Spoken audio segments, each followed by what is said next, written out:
తెలంగాణ రాష్ట్రంలో ప్రస్తుతం తెలంగాణ యాస భాష ఇక్కడి అస్తిత్వము ఇక్కడి చరిత్ర పైన ఒక ప్రధానమైన చర్చగా మారింది. ఈ క్రమంలో మనం చూస్తున్నాము దీనిపైన కొంత రాజకీయ మలుపులు తీసుకుంటూ కొంత ఉద్వేగభరితమైన వాతావరణాన్ని తెలంగాణ రాష్ట్రంలో చూస్తున్నాం. అయితే మొత్తంగా తెలంగాణ రాష్ట్రం యొక్క అస్తిత్వం కానీ తెలంగాణ ప్రాంతం యొక్క చరిత్ర కానీ అసలు ఎలా ఉంటుంది, ఇక్కడ యాస భాష నాటి ప్రాచీన సాహితీకారుల రూపంలోనే తెలంగాణకు సంబంధించి ఇవాళ వాడుతున్న వాడుక భాష పరిగణలోకి తీసుకున్నారా? ఇలాంటి అంశాలను మాట్లాడేందుకు మనతో పాటుగా కేంద్ర సాహిత్య అకాడమీ అవార్డు గ్రహీత నలిమెల భాస్కర్ ఉన్నారు. ఆయన దాదాపు 14 భాషల్లో అనువాదాలు రచనలు చేశారు. ప్రస్తుతం నేను మీకు చూపిస్తున్నా ముఖ్యంగా ద్రావిడ భాషలకు సంబంధించి తులనాత్మకమైన ఒక అధ్యయనం అనేది ఈ బుక్ మనం చూడవచ్చు. ఇట్లాంటివి ఎన్నో బుక్స్ ఇక్కడ నలిమెల భాస్కర్ ఇంట్లో మనకు కనిపిస్తాయి. నేను చూపిస్తా. ఆయనే భాషలు నేర్చుకోవడంలో కూడా ఎంత శ్రద్ధ చూపిస్తారు. ఈ శ్రద్ధ లేకుండా ఎవరు పడితే వాళ్ళు ఇవాళ తెలంగాణ గురించి మాట్లాడుతున్న క్రమంలో ఆ సారుకు సంబంధించి ఒక గురుతుల్యులైన నలిమెల భాస్కర్తో మనం మాట్లాడదాము. ఆయనతో మరిన్ని వివరాలు తెలుసుకునే ప్రయత్నం చేద్దాం. సార్ చెప్పండి. నమస్కారం. ముఖ్యంగా వాస్తవంగా ఈ తెలంగాణలో ఇప్పుడు జరుగుతున్న చర్చ బాగా చూస్తున్నారు. తెలంగాణ అనే పదమే డిక్షనరీలో లేదని చెప్పేసి కూడా చాలామంది మాట్లాడుతున్నారు. వాస్తవంగా తెలంగాణ అస్తిత్వానికి సంబంధించి చరిత్రకు సంబంధించి మనకు మీరు ప్రాచీన సాహిత్యంలోనే ఇవన్నీ కోట్ చేయబడ్డాయని చెప్పేసి మీరు కూడా పేర్కొన్నారు. దీనికి సంబంధించి అని చెప్తాను. మనం ఉద్వేగాలకు లోను కాకుండా సత్యశోధనలో భాగంగా వాస్తవాలను మాట్లాడుకుంటే చాలా బాగుంటుంది. తెలంగాణము అనేది డిక్షనరీ అనేది కొందరు కలిసి చేసే పని. అంటే లిఖిత సాహిత్యంలో ఉన్న పదాలన్నింటినీ మౌఖిక వాంగ్మయంలో ఉన్న పదాలన్నింటినీ తీసుకురావడం కుదరదు. కనుక ఏ నిఘంటు అయినా సర్వసమగ్రము సంపూర్ణము కాదు. అయితే తెలంగాణ అనేటువంటి పదం లేకపోవడానికి కారణం ఏమిటంటే నిఘంటుకర్తలు ఈ ప్రాంతం వాళ్ళు కాకపోవడమో లేకపోతే ఇంకే కారణమో కానీ తెలంగాణము అనేది తెలుగు ఆణెము. ఆణెమనగా దేశము అనేటువంటిది స్పష్టంగా చెప్పారు. కనుక తెలుగు కాదు, నిజానికి వాళ్ళ మనం తెలుగు భాష అంటున్నాం కానీ తెలుగు భాష కాదు, అది తెలుగు. ఇప్పటికి కూడా మన తెలుగును వాళ్ళు ఏమంటారంటే సౌత్న ఉన్న కేరళీయులు తమిళులు ఏమంటారంటే తెలుగు అంటారు. మనల్ని తెలుగవర్, తెలుగు మొళి అంటే తెలుగు భాష అంటారు. అంటే ఇవాళ మనం మాట్లాడే తెలుగులో పూర్వం 0 ఉంది, దాన్ని మనం పోగొట్టుకున్నాం తొందరపడి. కానీ మన మీద ప్రేమతో ఇప్పటికీ వాళ్ళు తెలుగు అనే అంటారు. తెలంగాణలో ఉన్నది కూడా ఆ 0 ఉన్నది. కనుక తెలంగాణము భాషకు సంబంధించిన పదము. తెలుగు మాట్లాడే ప్రాంతం తెలంగాణ. సరే, ఇప్పుడు కొన్ని వాడుక పదాలు ముఖ్యంగా అట్లా ఇట్లా ఇట్లాంటి అంశాలు, నుడికారాలు, తర్వాత సామెతలు, ఇట్లాంటి వాటి గురించి కూడా మీరు పేర్కొన్నారు చాలా రచనల్లో. సో వాటికి సంబంధించి మనం ప్రాచీన సాహిత్యంలో చూసినప్పుడు పోతన రాసినప్పుడు కావచ్చు, ఇంకా మిగతా కవులకు సంబంధించి రచయితలకు సంబంధించి పరిశీలించినప్పుడు ఇవన్నీ అప్పుడు కూడా కనిపించాయని చెప్పి మీరు పేర్కొన్నారు. ఏంటి సార్? అయితే ఏమిటంటే ఇప్పుడు తెలంగాణ భాష కానీ లేక ఇతర ప్రాంతాల్లో తెలుగు వాళ్ళు మన సోదరులు మాట్లాడే భాష కానీ ఇదంతా తెలుగు భాష.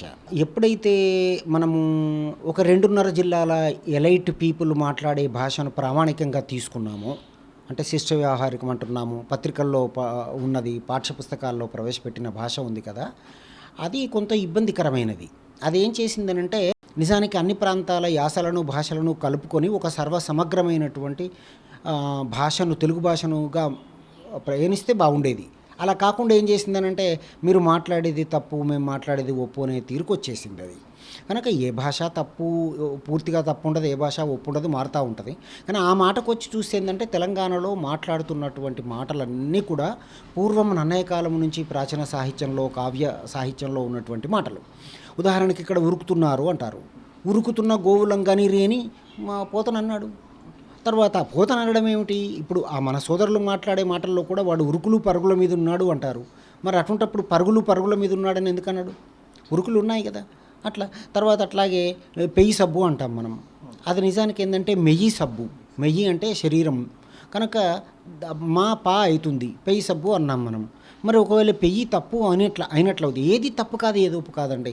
అన్ని ప్రాంతాల్లో మాట్లాడుతున్నవి కరెక్టే. అయితే పెయ్యి ఒకవేళ తప్పు అయినట్లయితే ఒళ్ళు పై తెలియకుండా మాట్లాడుతున్నాడు వాడని ఎందుకంటున్నారు మన సోదరులే? అంటే ఆ పై అనేది పెయ్యే. కనుక ఒకటి తప్పు ఒకటి ఒప్పు అని ఉండదు. కాలం మారుతున్న కొద్దీ పదాలు కూడా మారతాయి. అయితే తెలంగాణలో ముఖ్యంగా పల్లెసీమల్లో ఎక్కువ నిరక్షర కుక్షుల నోళ్ళల్లో ఎప్పుడూ నానుతున్నటువంటి మాటల్లో మన కవులు మాట్లాడినటువంటి మాటలన్నీ వినిపిస్తాయి. ఈ మాటలు ఆ ప్రాంతాల్లో కూడా వినిపించేవి. ఈ ఇందాక చెప్పుకున్న ఆ 2.5 జిల్లాల ఆ శిష్టవర్గాల భాష వాటిని మరి ఎందుకు నిర్లక్ష్యం చేసిందో ఏమిటో కానీ అట్లా జరిగింది. మనం ఒక్కొక్క ప్రాంతానికి వెళ్ళినప్పుడు ఒక్కొక్క మాండలికం మనకు వినిపిస్తుంది. మన తెలంగాణలోనే మన జిల్లాలోనే ఇప్పుడు మీరు ధర్మపురి వెళ్తే ఒక రకమైన భాష ఉంటుంది, మంతెనకి వెళ్ళినప్పుడు ఇంకొక రకమైన భాష వినిపిస్తుంది. సో ఇక్కడ ఒక పిట్ల అంటే అక్కడ బేసన్ అంటారు. ఇట్లా సంథింగ్ ఇట్లా కొత్త కొత్త పదాలను మనం వింటుంటాం. ఇలా మనకు దేశవ్యాప్తంగా కూడా గిరిజన గూడాల్లో కావచ్చు చాలా చోట్ల ఇట్లాంటి మాండలికాలు వినిపిస్తుంటాయి కదా. వీటన్నిటిపైన ఒక అధ్యయనం అనేది జరిగిందా అసలు వాస్తవంగా? మీరేమన్నా మీ పరిశీలన ఏంటి సార్? అయితే నిజానికి ఏమిటంటే ఈ అధ్యయనం జరగవలసి ఉన్నది. అది యూనివర్సిటీలు చేయాలి, మా ప్రభుత్వాలు పట్టించుకోవాలి. ఇతర దేశాల్లో, పాశ్చాత్య దేశాల్లో బాగా చేస్తున్నారు. ముఖ్యంగా తెలుగు వాళ్ళకి తెలుగు భాష చాలా గొప్ప భాష. నాకు ఒక 10 భాషలు తెలుసు. విశ్వనాథ్ కూడా అదే అన్నాడు, భాషలో ఒక 10 తెలిసినటువంటి రాజు చెప్పినటువంటి తెలుగు లెస్స గొప్ప భాష అని విశ్వనాథ్ గారు కూడా చెప్పారు. నాకు ఇతర 10-15 భాషలు తెలుసు కాబట్టి చాలా గొప్ప భాష. కానీ తెలుగు వాళ్ళకి అభిమానం తక్కువ. అయితే ఒక్కడిగా చేయడం అనేది చాలా కష్టమైంది. ఇప్పుడు మీరు అన్నారు కదా పిట్లా బేసన్, ఆ రెండు కూడా ఒకటే. పిష్టము అనేది పదము, అంటే పిష్టము అంటే పిండి. అయితే ఆ పిష్టము అనే దాన్ని పిట్లగా మార్చుకున్నారు. తర్వాత బేసన్ అనేది కూడా అదే, అంటే బేసన్ అంటే పేషణము చేసేది. అంటే పిష్టమును పిండిని ఆ తట్టలో వేసి ఇట్లా పేషణము చేసేటప్పుడు బేసన్ అంటాం మనం. కాబట్టి పిట్ల బేసన్ రెండు కరెక్టే. అయితే వీటి మీద బాగా లోతుల్లోకి వెళ్ళి అధ్యయనం చేసేటువంటి ఆసక్తులు లేవు, కాలం మారింది. తర్వాత అటువంటి వ్యవస్థలు, తర్వాత విశ్వవిద్యాలయాలు, అకాడమీలు పట్టించుకోదగినవి కానీ పట్టించుకోలేకపోయారు. ముఖ్యంగా ప్రభుత్వాలు పట్టించుకోవాలి. ఇవాళ తెలంగాణ ఏర్పాటై మనకు ఇన్నేళ్ళు అయిపోయింది.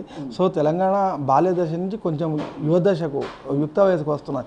ఈ క్రమంలో ఇప్పటికైనా కూడా తెలంగాణ సమాజానికి సంబంధించి తెలంగాణ అస్తిత్వం అంటే ఇది అని చెప్పడానికి ఏమేం చేస్తే బాగుంటుంది? భాష, యాస, తర్వాత ఇక్కడి చరిత్ర, వీటిని రికార్డ్ చేయాలి, వీటిని ఎట్లా ఆర్కైవ్స్ చేయాలి, ఎట్లా డిజిటలైజ్ చేయాలి, ఎట్లా గ్రంథాలయాలుగా మార్చాల్సిన అవసరం ఉంది. దీనిపైన మీరు ఏమైనా చెప్తారా?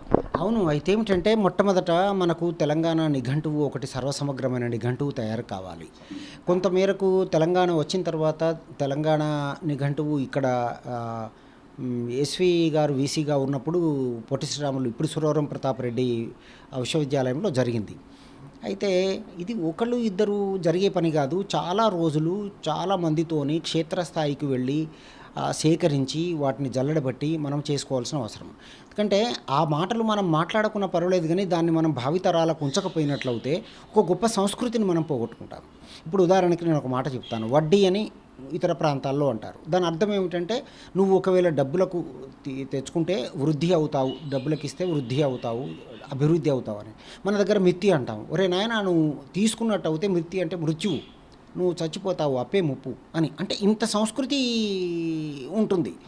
భాషకు ఆయా సమాజాల ప్రతిఫలనాలు భాష మీద ఉంటాయి. దీని మీద లోతైన చర్చ జరగాలంటే ముందు ప్రభుత్వాలు పట్టించుకోవాలి. తర్వాత ఒక మంచి సర్వసమగ్రమైన నిఘంటువు రావాలి, తెలుగు భాష చరిత్ర రావాలి. తెలుగు భాషా చరిత్ర ఇప్పటివరకు రాలేదు. నిఘంటువులు అంటే కొంత వచ్చినాయి, కానీ తెలుగు భాషా చరిత్ర రావాలి. తెలుగు భాషా చరిత్ర అనగానే మనకేమిటంటే వాళ్ళు చేసిన కృషి తక్కువ కాదు, కానీ ఆంధ్రము, తెలుగు ఈ 3 పదాలు సమానార్థకాలు, తెనుగు దిగ్వాచి అంటారు, అంగీకరిస్తున్నాం. కానీ ఇక్కడ తెలంగాణలో తెనుగు తెంకరులు అనే తెనుగు వాళ్ళు ఉన్నారు. అప్పుడప్పుడు ఏందనంటే వాళ్ళు ఏమంటారంటే మీరు తెనుగు తెంకరులా అంటారు. తెంకరులు అంటే అంటే ఏమిటంటే దక్షిణం. తెనకాయ అంటే దక్షిణ దిక్కులో ఉండేటువంటి కాయ టెంకాయ, దక్షిణ దిక్కులో ఉన్నటువంటి చెట్టు కొబ్బరి చెట్టు, తేంగామరం. కాబట్టి ఇక్కడ తెలుగు భాష ఉంది, తెలుగు పల్లె ఉంది, తెలుగు తెంకరులు ఉన్నారు. వీటిని కూడా ఇప్పుడు చెప్పిన వాటికి ఉపబలకంగా తీసుకుపోవాల్సిన అవసరం ఉంది. బయట వాళ్ళు ఎలాగూ ఇటువైపు కన్నెత్తి చూడరు, మన వాళ్ళు కూడా పట్టించుకోరు. ఇది ఒక విషాదకరమైన సన్నివేశంలో మనం జీవిస్తున్నాము. సార్ వాస్తవంగా మీరు చెప్పిన దాంట్లో ఇది ఒక చరిత్ర చరణం అనుకోకుండా మితి మృత్యు అనే అంశం అంటే ఎందుకు వచ్చింది అనేది చెప్పారు కదా. సో ఒక భాషకు సంబంధించి ఆ మూలాలు, దాని యొక్క లోపల అంతరార్థాలు అనేటివి గమనించేంత అధ్యయనం అసలు ఇక్కడ ఉందంటారా? ఫస్ట్ ఆఫ్ ఆల్ అది జరగాల్సిన అవసరం ఉందంటారా? ఎట్లా చేస్తే బాగుంటుంది? జరిగింది ఏమిటంటే ఇప్పుడు మొట్టమొదట మళ్ళీ చెప్తున్నాను ఏంటంటే, ఇప్పుడు ఒక వ్యక్తిగా కొంతమంది వ్యక్తులుగా చేసే పని కాదు ఇది. అది సమగ్రంగా ఉండదు. అందుకని ఏం చేయాలంటే ప్రభుత్వంలో ఒక శాఖ ఉండాలి, నిర్మమంగా, అంటే ఏ రకమైనటువంటి అంటే నిష్కామ కర్మయోగుల్లాగా ఉండి పనిచేసేటువంటి వాళ్ళని ఎంచుకోవాలి. జీవితకాలం అంతా దానికోసం కృషి చేసినటువంటి వాళ్ళని ఎంచుకొని చెయ్యగలిగితే కనీసం భవిష్యత్ తరాలకు కొంత మిగులుతుంది. ఆ వైపు అడుగు పడటం లేదు. బాధ ఏమిటంటే ఆ వైపు అడుగు పడటం లేదు. అట్లా అయినప్పుడు తప్పనిసరిగా ఎవరి సంస్కృతి అయినా గొప్ప సంస్కృతి, దాన్ని కాపాడుకునే ప్రయత్నం చేసుకుంటాము. కానీ తెలుగు వాళ్ళల్లో అది బాగా తక్కువ ఉంది. ఈవెన్ మనం మన పక్కన ఉన్న సదరన్ రాష్ట్రాల దిక్కు చూసుకున్నా కానీ వాళ్ళ స్థాయిలో మనం లేం. ఉదాహరణకి తమిళ భాష సాహిత్య చరిత్ర అని కేంద్ర సాహిత్య అకాడమీ వాళ్ళు పుస్తకం వేస్తే, నేను ఎప్పుడో 10 ఏళ్ల కిందట మదురై వెళితే ఆ ముందర మామూలు కొట్టులో అది 30వ ముద్రణ దొరికింది. మన దగ్గర తెలుగు భాషా చరిత్ర అని అదే సాహిత్య అకాడమీ వాళ్ళు వేస్తే అసలు ఎక్కడ కూడా దొరకదు అది కొందామంటే. అంటే మనం అభిమానం లేదు, భాష గొప్పది కానీ అభిమానం లేదు. మిగతా రాష్ట్రాలు, దక్షిణాది రాష్ట్రాలు కావచ్చు, అంటే ఉత్తరాది సైడ్ మనకి ఇది ఎక్కువ కనిపిస్తుందో లేదో తెలియదు కానీ మొత్తంగా దక్షిణాది రాష్ట్రాల్లో తమిళనాడు కావచ్చు, మలయాళం కావచ్చు, ఇటు కేరళ, కర్ణాటకలో కూడా సో భాష మీద గొప్ప అభిమానం కనిపిస్తుంది. సో అక్కడ చేస్తున్న కృషి ఏంటి, ఇక్కడ లేనిదేంటి, మీరు ఏం గమనించారు సార్? అంటే ఇప్పుడు ఉదాహరణ కర్ణాటక చూడండి, అక్కడ జానపద ఒక అకాడమీ పెట్టారు, జానపద విశ్వవిద్యాలయం పెట్టారు. ఎందుకంటే మార్గ సాహిత్యానికి ముందు మూలం దేశీ సాహిత్యం ఉంటుంది. ఎందుకంటే మనిషి పని, మన దగ్గర ఏమంటారంటే పనిపాటలోళ్ళు అంటారు, కూలినాలి జనమని అనరు. మన దగ్గర ఏమంటారు, పనిపాటలోళ్ళు వచ్చిర్రా అని అంటారు. అంటే వాడు పనితో పాటు పాట కూడా పాడుతూ ఉంటాడు, పాటుతో పాటు పాటు పడుతూనే పాట కూడా పాడతాడు. అట్లా పాట పుట్టింది, అట్లా మాట పుట్టింది. కనుక ఆ చెమటలోంచి స్వేదంలోంచి వేదం పుట్టింది. దీన్ని మనం కాపాడుకోవాలి. అందుకని కన్నడంలో ఒక మాట అంటారు, వేద సుల్లాదరు గాదె సుల్లాగదు అని. వేదం ఒకవేళ ప్రామాణ్యం తప్పితే తప్పైనా కానీ సామెత తప్పదు అంటారు. కారణం ఏమిటంటే వేదాల కన్నా ముందు ప్రజలు ఉన్నారు, వేదాల కన్నా ముందు ప్రజల యొక్క మాట ఉంది, సామెత ఉంది, లోకానుభవం, లోకరీతి ఉంది. అందుకని ఇతర రాష్ట్రాల్లో అట్లా జరుగుతున్నాయి. ఇప్పుడు తమిళులు చాలా చక్కగా ఒక పదాన్ని వాళ్ళు కాయినేజ్ చేయాలంటే ఏం చేస్తారంటే, తంజావూరులో ఒక పండిత పరిషత్తు ఉంటుంది, వాళ్ళందరూ చర్చించుకుంటారు. అంతేగాని మీరొక దాంట్లో ఒక మాటకు, ఇంగ్లీష్ మాటకు మీరో ట్రాన్స్లేషను, నేనో ట్రాన్స్లేషను ఇట్లా పెట్టుకోరు వాళ్ళు. ఇప్పుడు ఉదాహరణకి ఇంటర్నెట్ అన్నది, అది అంతర్జాలం అనే మాట అందామా లేదా అని అందరూ అనుకున్న తర్వాతనే వాడతారు. మీరే ఒక ఉదాహరణ, మీరు ఒక 14 భాషల పైన మీరు ఒక పట్టు సాధించారు. ఇప్పటికీ కూడా రెగ్యులర్గా లర్నింగ్ ఉంటుంది మీలో, నిత్య విద్యార్థిత్వం. అయితే ఫ్రెంచ్ భాషకు సంబంధించి కూడా ఇప్పుడు మీరు తాజాగా చేస్తున్నారు. సో ఇవన్నీ స్పానిష్ కానీ. సో ఇలాంటి పరిస్థితుల్లో ఇవాళ ఒక తెలుగు రాష్ట్రాల్లోనే 2 రాష్ట్రాలు విడిపోయి ఎవరి అస్తిత్వం వాళ్ళు నిలుపుకునే క్రమంలో ఇట్లా గొడవ పడుతున్న పరిస్థితులు, ఇలాంటివన్నీ అస్తిత్వం మీద ఛాలెంజ్లు, సవాళ్ళు తీసుకునే పరిస్థితుల్లో వాస్తవంగా 2 తెలుగు రాష్ట్రాల్లో కూడా ఎలాంటి సంస్కరణలు వస్తే బాగుంటుంది, ఏం చేస్తే బాగుంటుంది సార్? ఇప్పుడు ఎక్కడి ప్రజలైనా కానీ, అక్కడి ప్రజలు కానీ, ఇక్కడి ప్రజలు కానీ, ఈవెన్గా మనం ఇతర దేశాల యొక్క ప్రజలు కానీ ఒక శత్రుత్వాన్ని కోరుకోరు. ఎప్పుడైతే ప్రజలను ఓట్లు వేసేటువంటి వ్యక్తులుగా పరిగణిస్తారో దానికి మినహాయింపు ఏ పార్టీలు కావు. నాది అనుభవం తక్కువే కానీ నా అనుభవంలో నేను గమనించింది ఏమిటంటే, ఎప్పుడైతే ఓట్లు, సీట్లు, నోట్లు, కోట్లు ప్రధానమవుతాయో అప్పుడు ప్రతి ప్రాంతం మీద, ప్రతి భాష మీద ఒక రాజకీయం చెలరేగుతూ ఉంటుంది. ఇది మంచిది కాదు. అది ప్రజలు కూడా గమనించవలసిన అవసరం ఉంది. తర్వాత వీళ్ళు కూడా, కళాకారులు, విద్యావంతులు, కవులు, రచయితలు కూడా ఏమిటంటే ఒక న్యాయమూర్తులుగా ఉండి తీర్పిచ్చే పరిస్థితిలో ఉండాలి. అలా ఉండకుండా అప్పుడప్పుడు ఏమనిపిస్తుంది అంటే ఎటో వైపు వాలిపోయారా, తద్వారా ఇవన్నీ జరుగుతాయి. ఎందుకనంటే ఇప్పుడు ప్రజలకు రోజంతా నిత్య సమరం, వాళ్ళు అసహించుకోవాలనో, ప్రత్యేకించి ప్రేమించాలనో అనుకోవడం ఎందుకుంటుంది? అందుకని అది కొంచెం సెన్సిటివ్ ఇష్యూ. దాన్ని ఏంటంటే రాజకీయం చేయడానికే ఇవన్నీ జరుగుతూ ఉంటాయి. దానికి ఎవరు మినహాయింపు కాదు, ఏ పార్టీ కాదు, ఏ నాయకుడు కాదు. సార్ ఇప్పుడు వాస్తవంగా ఇవాళ తెలంగాణ అస్తిత్వాన్ని చాటేందుకు కానీ, తెలంగాణకు సంబంధించిన సంస్కృతి కావచ్చు, చరిత్ర కావచ్చు, వీటిని రాబోయే భవిష్యత్ తరాలకైనా, ఇవాళ వర్తమానంలో ఉన్న వాళ్ళకైనా ఒక స్పష్టత వచ్చేందుకు, లేదంటే బయట నుంచి చూస్తున్న వాళ్ళు, సవాళ్ళు విసిరే వాళ్లకు దీనిపైన ఒక క్లారిటీ రావడానికి ఏం చేయాలంటారు? ముందు ఏమిటంటే మన ప్రాంతాన్ని ప్రేమించాలి, మన భాషను ఆరాధించాలి, మన సంస్కృతిని శిరసావహించాలి, మన ఆచార వ్యవహారాలను మనం ఇచ్చేయాలి, చేస్తూ ఇతరులను కూడా ప్రేమించాలి. అయితే ఇక్కడ జరుగుతున్నది ఎక్కడ అనంటే అది లేదు. అది పెద్ద మొత్తంలో జరగాలి. పెద్ద మొత్తంలో అంటే నేను మళ్ళీ అదే మాట అంటున్నాను, ప్రభుత్వాలు పట్టించుకోవాలి. వాళ్ళ ప్రియారిటీస్ అన్నీ మారిపోయాయి, వాళ్ళ ప్రాథమ్యాలన్నీ మారిపోయాయి, పార్టీల ప్రాథమ్యాలు కూడా మారిపోయాయి. ఇది ఒక అందరము కలకలిసి, అంటే ఈవెన్ పౌర సమాజం బాగానే ఉంది తెలంగాణలో. మొదటి నుంచి పౌర సమాజం చాలా విజిలెంట్గా ఉంది. ఇప్పుడు అది మనకు సబ్దుగా ఉన్నట్టుగా కనబడుతుంది కానీ నాలాంటి వాళ్ళని కూడా నిలదీసి అడిగేంత పౌర సమాజ చైతన్యం తెలంగాణలో మొదటి నుంచి ఉంది. అయితే ఏమి జరుగుతున్నది ఏమిటి అని అంటే అసలు ఇది ఎవరికి వాళ్ళు వాళ్ళ స్వార్థపరత్వానికి వీలుగా వాడుకుంటున్నారా అనిపిస్తుంది. అటువంటప్పుడు మళ్ళీ ఎవరేం చేయాలంటే పౌర సమాజమైనా నిలదీసే పరిస్థితి రావాలి కాలక్రమంలో. లేకపోతే మళ్ళీ కళాకారులు, విద్యావంతులు, రచయితలు, కవులు వీళ్ళందరూ కదలాలి. ఎందుకంటే ఆ జడత్వాన్ని, ఆ ఇనర్షియాని మనం కదిలించలేకపోతే, న్యూటన్ గమన సూత్రాలు చెప్పినట్లుగా ఒకే వైపు నడుస్తూ ఉండటం కూడా ఇనర్షియానే. దాని గమన దిశను మార్చితేనే అది చైతన్యం, అది డైనమిక్గా, కైనటిక్గా ఉంటుంది. కనుక అట్లాంటిది ఏదో వస్తే తప్ప కొంతకాలం ఉంటుంది. ఇది అన్ని సమాజాల్లో ఇది జరిగిందే. మళ్ళీ ఒక సాంస్కృతిక పునరుజ్జీవన ఉద్యమం లాంటిది ఏదైనా రావాలి, 2 తెలుగు రాష్ట్రాల్లో రావాలి. అక్కడ కూడా ఏదో ప్రజలందరూ బాగుపడుతున్నారు అనడం చాలా తప్పు. కనుక ఎప్పుడూ పాలకులు వాళ్ళే బాగుపడతారు. అందుకని అక్కడ కూడా వాళ్ళ సంస్కృతిని కాపాడే పని, ఇక్కడ కూడా ఈ సంస్కృతిని కాపాడే పని, అందరము కలిసి ఆలింగనం చేసుకునే ఒకానొక సుముహూర్తం కోసం, శుభఘడియల కోసం వేచి చూడవలసింది. అంటే ఇప్పుడు వాస్తవంగా ఇతర రాష్ట్రాలు మీరు అన్నట్టు కర్ణాటక కావచ్చు, ఇటు కేరళ కావచ్చు, తమిళనాడు, వాళ్ళ భాషను కాపాడుకుంటున్నా ఇప్పటికి కూడా చాలా ప్రచురణలు వస్తున్నాయి. చాలా సాహిత్యానికి ఒక మంచి అభిలాష కూడా అక్కడ కనిపిస్తుంది. కానీ ఇక్కడ అది కనిపించట్లేదు. ముఖ్యంగా మొబైలు, సాంకేతికత పెరిగిపోయిన తర్వాత పూర్తిగా పుస్తక పఠనం కావచ్చు, పేపర్ రీడింగ్ కావచ్చు, ఇవన్నీ మరుగున పడిపోతున్నాయి. ఈ క్రమంలో వాస్తవంగా ఒక సాంస్కృతిక ఉద్యమం కూడా రావాల్సిన అవసరం ఉంది. ముఖ్యంగా ఇక్కడ ఇంకొక విషయం ఏంటంటే గ్రంథాలయ సంస్థ చైర్మన్లు ఉంటారు, గ్రంథాలయాలు ఉంటాయి. కానీ అవి ఎంతవరకు ఉపయోగపడుతున్నాయి, వేటికి ఉపయోగపడుతున్నాయి, ఇదంతా ఒక చర్చ కదా సార్. దీన్ని మీ పరిచయంలో ఏం చెప్తారు? ఇప్పటికి కూడా ఇప్పుడు మీరు అన్న దాంట్లోనే చాలా చక్కటి మాట చెప్పారు. నేను మొన్న just 6 months back I had been to Kanyakumari. On the way I visited Kalady, native of Shankaracharya. అక్కడ ఒక మామూలు హోటల్లో పుస్తకాలు అమ్ముతున్నారు. ఆ పుస్తకం చూస్తే ఏమిటంటే అది నెల కింద టచ్ అయింది, 1,00,000 ప్రతులు అమ్ముడుపోయింది. అంటే సోషల్ మీడియా ఉన్న పరిస్థితుల్లో కూడా, డిజిటల్ మీడియా ఉన్న పరిస్థితుల్లో కూడా అక్కడ చదువుతున్నారు. అయితే వాళ్ళతో పోల్చినప్పుడు మన దగ్గర తక్కువ ఉంది అది. అయితే ఇక్కడ కూడా ఏమిటంటే కొంత మరగాలి అంతే. ఒక ఏదో లెవెల్ దాకా మసిలితే తప్ప, మరిగితే తప్ప కాదు. ఎందుకనంటే అయితే అట్లా మరగాలని చెప్పేసి ఇప్పుడు మేధావులైనటువంటి వాళ్ళు కాళ్ళు చేతులు కట్టుకొని కూర్చోవడం కూడా మంచిది. మీరు అన్నట్టు సాంస్కృతిక ఉద్యమం కోసం మళ్ళీ ఆ సాంస్కృతిక ఉద్యమం ఇతరులను ఎవరిని గాయపరచకుండా ఉండాలి. కొన్ని సందర్భాల్లో ఉద్యమాలు ఏం చేస్తాయంటే తప్పుదారి పెడతాయి. అట్లా చేయకూడదు. అట్లా ఒక సంయమనంతో, సమన్వయంతో మన భాషను, సంస్కృతిని, చరిత్రను, సాహిత్యాన్ని నిలబెట్టుకోవాల్సిన అవసరం అయితే ఉన్నది. ఇప్పుడు బాగా ఉంది.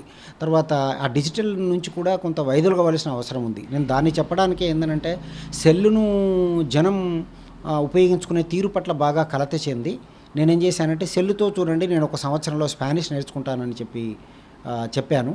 అది ఇప్పుడు సంవత్సరం అవుతుంది. ఇంకో 2-3 నెలలు అయితే స్పానిష్తో పాటు ఫ్రెంచ్ కూడా నేర్చుకుంటున్నాను.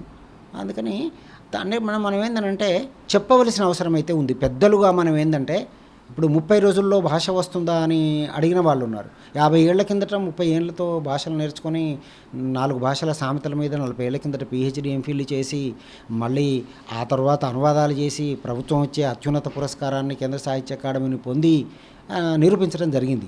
ఎందుకంటే పాశ్చాత్యులు నేర్చుకోగలిగింది కాల్డ్వెల్, క్యాంబెల్, ఎల్లిస్లు, విలియం జోన్స్ 1786లో కలకత్తా వచ్చి సంస్కృతం నేర్చుకొని అద్భుతంగా ఆశ్చర్యపోయినటువంటి జోన్స్ ఇట్లాంటి వాళ్ళు నేర్చుకోగలేనిది మన CP Brown, Charles Philip Brown 59 ఏళ్ళు తెలుగు భాషకు సేవ చేశాడని వచ్చేంతవరకు తెలుగు పదమే తెలియదు. అప్పుడు మనం ఎందుకు చేయకూడదు అనేది ఇది చేసాం. కనుక చేయవచ్చును, టైం పడుతుంది. తెలంగాణకు సంబంధించే చర్చ జరుగుతున్నాయి కాబట్టి మనం ప్రధానంగా ఫోకస్గా దాని గురించే మాట్లాడతాం. అయితే తెలంగాణ చరిత్ర, అస్తిత్వము, ఈ హిస్టరీకి సంబంధించి భవిష్యత్ తరాలకు కానీ విద్యార్థులకు ముఖ్యంగా పాఠ్యపుస్తకాలు కావచ్చు, తర్వాత అంటే ఇతర ప్రాంతాలకు సంబంధించిన చరిత్ర వాటిని నేర్చుకుంటూనే శాస్త్రీయమైన ఆలోచనలతో ముందుకెళ్తూనే ఇక్కడి అస్తిత్వాన్ని కూడా తెలుసుకునే విధంగా ఏం చేస్తే బాగుంటుంది సార్? అయితే తెలంగాణ వచ్చిన తర్వాత తెలుగు పాఠ్య పుస్తకాల్లో మాత్రం 80% ఇక్కడ సిలబస్, 20% బయట వాళ్ళ కరికులం పెట్టడం జరిగింది. మరి సోషల్ స్టడీస్లో కూడా అట్లా జరిగిందని విన్నాను. అది ఇంకా కొంత ఎక్కువ చేయవలసిన అవసరం ఉందని నేను అనుకుంటున్నాను. ఎందుకంటే స్థానిక చరిత్రలు తెలియకుండా ఇప్పుడు అంతా ప్రపంచమంతా కూడా ఏమిటంటే లోకలైజ్ అవుతున్నారు. అంటే అది వాళ్ళు ఫినామినా. లోకలైజ్ కావటం సరే, అది కరడు కట్టుకుపోవటం ఏదైనా మంచిది కాదు, కానీ ముందు లోకల్గా కావాలి కదా. నేను మా తల్లి, నేను మా ఊరు, మా భాష అనేటువంటి ప్రేమ లేకపోతే బాగుండదు. ప్రేమరాహిత్యం అనేక చికాకులను తీసుకొస్తుంది. అందుకని లోకలైజ్ కావడం మంచిదే. అట్లా ఇక్కడ కూడా చేసుకోవాల్సిన అవసరం ఉన్నది. సాంస్కృతిక పునరుజ్జీవం తప్పనిసరిగా జరగాలండి. ఇక్కడ మళ్ళీ ఒక్కసారి వస్తే తప్ప కళ్ళు తెరవచ్చే పరిస్థితి లేదు. సరే, ఇప్పుడు మీరు చాలా సామరస్యంగా సాంస్కృతిక పునరుజ్జీవనం రావాలంటే ఒక ఉద్యమం, అంటే ఇప్పుడు తెలంగాణ రాష్ట్ర ఏర్పాటు కోసం రాజకీయ ఉద్యమాన్ని ఎట్లా అయితే నిర్మించారో అట్లాగే సాంస్కృతిక ఉద్యమాన్ని తీసుకొస్తే ఇక్కడ భాష, యాస, హిస్టరీ ఇవన్నీ ఇక్కడ అన్నీ కూడా నిలబడతాయి అనేది మీరు చెప్తున్నమాట. ఏం చేస్తే ఎలా చేస్తే బాగుంటుంది, దీనికి ఏమైనా మోడల్ ఉంటుందా, ఏమైనా సూచించగలుగుతారు? మోడల్ అంటే ఏమైందంటే, ఇప్పుడు మనం ఏ రకమైన క్రాస్ రోడ్స్లో నిలబడ్డాము అంటే, మాలాంటి వాళ్ళమంతా 70 ఏళ్ళ దాటిన వాళ్ళం ఉన్నాము. తర్వాత యువత అంతా సెల్లు తనుకపోయింది, గద్దనెత్తుకపోయినట్టుగా. యువత తప్పు కాదు అది ఇంకొకటి ఏంటంటే, మా తరం వాళ్ళము సరిగ్గా లీడ్ చేయలేకపోయాము. తప్పులు ఒప్పుకోవాలి. మా తరం వాళ్ళము భవిష్యత్ తరాలను సరిగ్గా లీడ్ చేయకపోయాము. అందుకని ఇప్పుడు త్యాగమూర్తులు తయారయ్యి తర్వాత ఒక సమన్వయంతో ఇందాక చెప్పుకున్నట్టుగా మనం చేయవలసిన అవసరం అయితే ఉంది.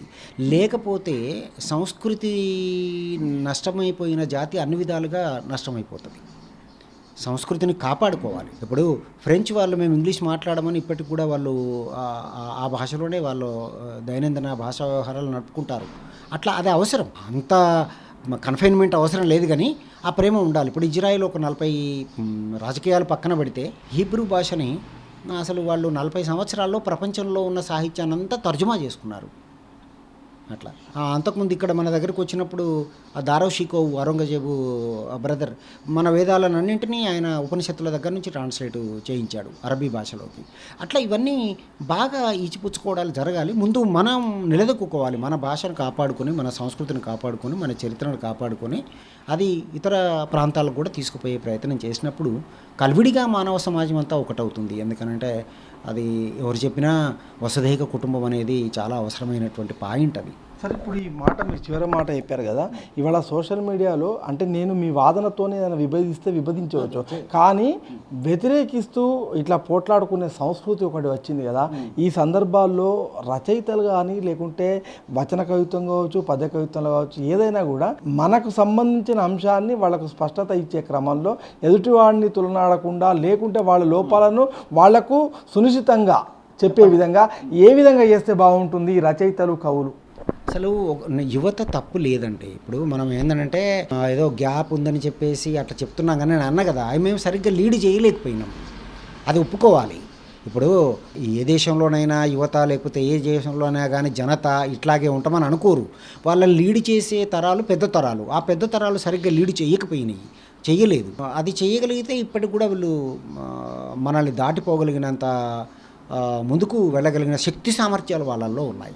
దాన్ని ఉపయోగించుకోవడంలో కావాలి. అంటే మనము ఇవ్వటంలో గొప్ప సంతోషం ఉంది, తీసుకోవడంలో కన్నా అనేది చెప్పటమే కాక మనం ఆచరించి చూపితే ఆ యువత మన వెంట వచ్చేది. కానీ మా తరం అందరూ అట్లా కాదు, కానీ చాలా వరకు ఏంటంటే ఆదర్శాలు వేరుగాను, జీవిత విధానాలు వేరుగాను ఉండటం వల్ల వాళ్ళు అందరినీ చూసి వెక్స్ అయిపోయారు, ఫెడప్ అయిపోయారు. నాయకులను చూసినా, కవులు రచయితలను చూసినా చెప్పేది ఒకటి, చేసేది ఒకటి, ఇట్లా ఇవన్నీ ఉన్నాయి. అందుకని వాళ్ళని మనం చేరదీసి మనం చెబితే తప్పనిసరిగా వాళ్ళు మన వెంట వస్తారు. మనల్ని దాటి వెళ్ళగలిగిన క్యాలిబర్ దే హ్యావ్ డెఫినెట్లీ ఆ టాలెంట్. సార్, చివరగా అంటే మీరు ఇప్పుడు లర్నింగ్ ప్రాసెస్, నిత్య విద్యార్థిత్వం అనేది కంపల్సరీగా ప్రతి వాళ్ళకి కావాల్సిందే. సో దీనికి సంబంధించి నాకంతా తెలుసు అనుకోవడమో లేకుంటే అనవసరమైన వివాదాలకు తావిచ్చే రోజుల్లో ఇలాంటి ఒక మెచ్యూర్డ్గా వ్యవహరించాలి ఈ సమాజం అంటే ఏం చేయాల్సి ఉంటుంది? దీనికి రచయితలు, కవులు, ఇతర పౌర సమాజము ఇవన్నీ కూడా ఏం చేయాల్సి ఉంటుంది సార్? నేను ఐ స్టిల్ ఫీల్ అంటే ఐఎమ్ నాట్ మెచ్యూర్డ్ మ్యాన్. ఆ మెచ్యూరిటీ సంపాదించే క్రమంలో ఉన్నాను. నేను ఏమంటానంటే రచయితకు చాలా బాధ్యత ఉంది. రచయిత సామాజిక పరిస్థితులను సునిశ్చితంగా పరిశీలిస్తూనే ఎటువైపు మొగ్గకుండా అల్టిమేట్గా అంతిమంగా ఏమిటంటే దేశ అభివృద్ధి కోసం, దేశం కోసం, ప్రజల కోసం ఆలోచించగలిగినప్పుడే అది కూడా దూకుడుగా కాకుండా ఒక సంయమనంతో, ఒక బాధ్యతతోని ఇది పద్ధతి కాదు, ఇంత తెలిసినటువంటి మనం ఇతరుల క్షేమం కోసమే ఆలోచించాలనే పద్ధతిలో ఉండాలి అందరూ. అయితే అది ఒక్కటి ఏంటంటే నేను అనుకోవడము, ఒక కాలం డిసైడ్ చేస్తుంది దేన్నైనా. ఒక కాలం రావాలి. ఈ కాలం ఏం చేసిందంటే ఒక్కోసారి యుగకర్తలను సృష్టించింది, మహాపురుషులను పుట్టించింది. అందుకని అది వచ్చినప్పుడు ఆటోమేటిక్గా ఇప్పుడు నాయకులు ఉద్యమాలను సృష్టించరు, ఉద్యమాలే నాయకులను సృష్టిస్తాయి. ప్రజలే జాతి నిర్మాతలు అవుతారు ఆ కాలం వచ్చినప్పుడు. ఆ కాలం కోసం మనం వేచి చూడవలసిన అవసరం అయితే ఉంది. కొంతకాలం ఇది తప్పదు. కొంతకాలం మనం ఈ ఇబ్బందులు పడాల్సింది. సంధి దశ, ఒక ట్రాన్సిషన్ పీరియడ్లో ఉన్నాం. ఇప్పుడు రెండు తెలుగు రాష్ట్రాల్లో జరుగుతున్న పరిణామాల నేపథ్యంలో అసలు మొత్తంగా ఇట్లాంటి వివాదాలు లేకుండా ఈ రెండు తెలుగు రాష్ట్రాలు సోదరులాగా ఉండాలంటే ఏం చేయాలి వాస్తవంగా? అంటే జనరల్గా పొలిటికల్గా కాకుండా ముఖ్యంగా పెద్ద ఎత్తున ఈ రచయితలు కవుల మధ్యలో కూడా దీని ఒక పెద్ద వివాదంగా మారుతున్నది. దీన్ని ఎట్లా చూడవచ్చు? ఏం చేస్తే బాగుంది సార్? అంటే ఒకటి ఏమిటంటే రచయితలుగా ఉన్నప్పుడు చేయగలరండి. కవులుగా ఉన్నప్పుడు చేయగలరు. కవులు రచయితలు ఋషితుల్యులు. అయితే ఆ స్థాయికి మనం ఎదిగినమా లేదా అన్నది ఒకటి ఆలోచించుకోవాలి. ఆ స్థాయికి ఎదిగినప్పుడు వీళ్ళందరూ తప్పనిసరిగా సమాజాన్ని లీడ్ చేసే స్థితిలో ఉంటారు. ఆ స్థాయికి ఎదగలేరు అని నేను అనుకుంటున్నాను. ఎవరో ఒకరిద్దరు ఉంటారు కానీ ఆ పాపం వాళ్ళ మాట చెల్లుబాటు కాదు. వీళ్ళకు బాగా బాధ్యత ఉంది. ఇప్పుడు రెచ్చగొట్టడం మంచిది కాదు. ఇక్కడి వాళ్ళు కానీ అక్కడి వాళ్ళు కానీ రెచ్చగొట్టడం మంచిది కాదు. రెచ్చగొట్టడం వెనక ఇక్కడి వాళ్ళు కానీ అక్కడి వాళ్ళు కానీ వాళ్ళ ప్రయోజనాలు ఉన్నాయి. అయితే జనాలకి ఏమిటంటే ఇదిగో ఇట్లా ప్రయోజనాలు ఉన్నాయని చెప్పగలిగే వాళ్ళు ఉండాలి. అది ఎవరు చెప్పగలుగుతారు అంటే కొంత సమాజాన్ని లోతుగా అర్థం చేసుకున్నటువంటి మేధావులో, విద్యావంతులో, కళాకారులో లేకపోతే కవులో ఉంటారు. కనుక వీళ్ళు నిష్పక్షపాతంగా ఉండి సమాజాన్ని లీడ్ చేయగలిగితే అప్పుడు మంచి పరిస్థితులు వస్తాయి. కానీ ఇప్పుడున్న పరిస్థితులు మాత్రం అంత ఆశాజనకమైన పరిస్థితులు అయితే కావు. అది వాళ్ళకు కూడా ఈవెన్ ఏమిటంటే నాయకులకు కూడా సంయమనం ఉండవలసిందే. తెలంగాణ విషయంలో చాలా సెన్సిటివ్గా ప్రవర్తించాలి. ఎందుకనంటే అది త్యాగాల నేల. ఒక 1200 మంది మొన్న చనిపోయారు, 369 మంది 69లో చనిపోయారు, 4000 మంది తెలంగాణ సాయుధ రైతాంగ పోరాటంలో చనిపోయారు. కాబట్టి అనేక త్యాగాలు చేసినటువంటి నేల. కాబట్టి ఎవరైనా రావచ్చు, ఎవరైనా పోవచ్చు, ఎవరైనా పార్టీలు పెట్టుకోవచ్చు, ఇవన్నీ చేసుకోవచ్చు. అది భారతదేశంలో ఉన్నప్పుడు ఇదే. కానీ ఇక్కడి వాళ్ళైనా అక్కడి వాళ్ళైనా సంయమనం పాటించకపోతే జనాన్ని బాగా పరేషాన్ పాలు చేస్తారు. Thank you. ఇది ముఖ్యంగా కేంద్ర సాహిత్య అకాడమీ అవార్డు గ్రహీత నలిమేల భాస్కర్ చెప్తున్న విషయము.